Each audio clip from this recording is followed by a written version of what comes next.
Iaitu daripada Aswida Impiana, sebut pasal Rasulullah dan sifat penjagaannya, orang ramai selalu salah guna fakta tersebut. Bolehkah doktor huraikan, adakah multi-level marketing atau MLM dan affiliation program boleh dikatakan sebahagian daripada perniagaan?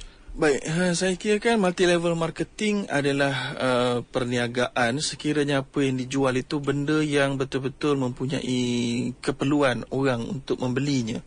Adapun multi-level marketing itu adalah sistem macam mana cara untuk mempromosi. Sebab dia ada dua cara promosi barang-barang yang kita ada. Yang pertama secara konvensional ataupun secara tradisional, iaitulah dengan buat banner, dengan masuk dalam paper, buat iklan dekat radio, buat iklan di televisyen. Jadi semua kos-kos iklan, kos-kos semua ni boleh dilenyapkan secara buat multi-level. Iaitulah orang-orang inilah yang akan menjadi mulut-mulut yang akan membawa rumah ke rumah, pejabat ke pejabat untuk membawa iklan kita secara lebih spesifik. Maka hasil daripada itu, jumlah bajet yang patut diberikan pada pengiklanan tadi telah pun diselamatkan, lalu bolehlah diberikan kepada ejen-ejen tadi ini. Jadi multi-level bukan perniagaan, tapi multi-level adalah strategi penjualan. Tapi apakah perniagaan? Kita kena tengok apa barang yang dijual. Kalau barang yang dijual itu adalah barang-barang yang tidak diperlukan, benda-benda percuma pun dia nak jual juga. Website contohnya, orang boleh buka kat blogspot, dia nak jual mahal. Kemudian orang pun tak kerti pakai. Itu semuanya ada ciri-ciri skim cepat kaya yang bernama pyramid scheme. Jadi itu kena semak betul-betul lah. Jadi itu jawapannya, wallahualam. Terima kasih saudari Asfida. Berikutnya mohon tips saya daripada doktor, bagaimana Rasulullah menjaga perniagaannya tidak terlibat dengan riba, sebagaimana dunia sekarang penuh dengan cabaran dalam perniagaan. Sebagai contoh, membuat pinjaman untuk memulakan perniagaan, daripada saudara Hazwan Irfan. Baik, jadi pengetahuan tentang riba ini memang hampir-hampir kita kata tak boleh lah tiba-tiba satu hari semua orang faham tentang riba dan semua orang tak kena riba. Saya kira susahlah nak berlaku begitu ya. Kerana zaman Nabi pun, pada ketika hayat baginda Nabi, ada sahabat yang telah terjebak dalam riba. Ya, tapi mereka ni bagusnya, mereka bila mereka buat transaksi, mereka ada ragu sikit, mereka risau sikit sebab iman mereka tinggi.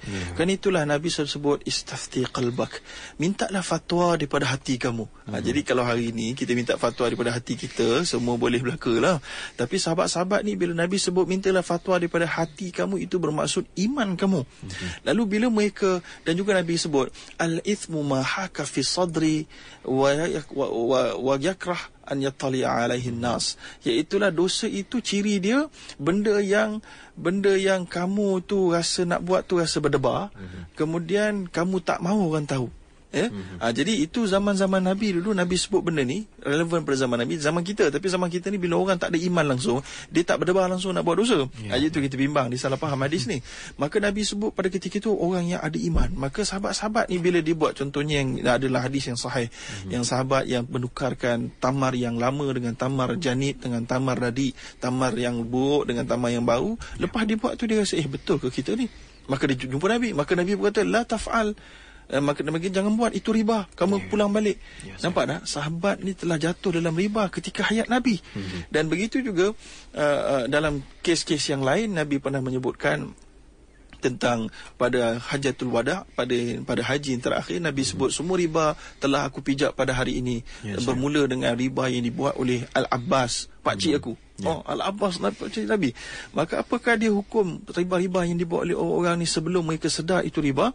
Maka kalaulah mereka dengan sebelum meninggal mereka sudah pun sedar dan bertaubat, maka pada ketika itulah relevan ayat Allah, faman ja'ahu mau'izatu min rabbih fantaha falahu ma salafa wa amruhu ila Allah. Apabila datangnya peringatan dan kamu sedar kamu telah terlibat riba dan segera kamu kembali ke pangkal jalan, falahu ma salaf, apa-apa yang telah kamu makan dulu, yang terlanjur dulu itu falahu ma salaf wa amruhu ila Allah. Kamu tak payah nak pulang balik. Kamu taubat habis, bagi kamu apa yang kamu telah makan, dan urusan itu tertakluk kepada Allah. Kalau Allah nak azab ke, Allah nak ampunkan, habis. Begitu.